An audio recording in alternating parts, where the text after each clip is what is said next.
Gajapati stadium ठारे जिला स्तरीय कृषि जंत्रपाति मेला उद्घाटित। गजपति जिला पारलाखेमुंडी स्थित गजपति स्टाडियम ठारे आज 12टा बेले जिला स्तरीय कृषि जंत्रपाति मेलार उद्घाटन हो जाइछि।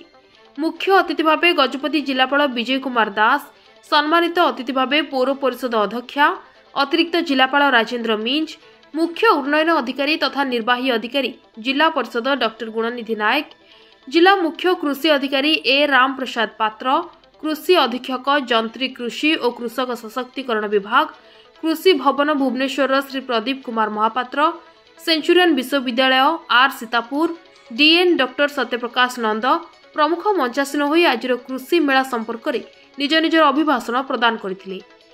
एही मेला 3 तारिखरू 7 डिसेम्बर 2024 पर्यंत चालू रहिबो। आजर एही कृषि मेला रे जिलार चाषी भाई और भौणी मानकर सबु वर्गर चाषी महिला स्वयं सहायिका गोष्ठी को रिहाती मूल्य रे विभिन्न जंत्रपाति जोगाई देवार व्यवस्था करा जायछि। एही कार्यक्रम रे जिलार विभिन्न कृषकों को भल चाष करुथिबारु सेमानकु मानपत्र सहित औपढौकन दे सम्मानित करा जायथिला। एही अवसर रे जिलार समस्त ग्राम पंचायत लोकमानकु सचेतनता कराजिबा सह सरकार को विभिन्न योजना संपर्क में सचेतन कराइबा एही मेलार मूल उद्देश्य थिला बोली अतिथि माने कहिथिले।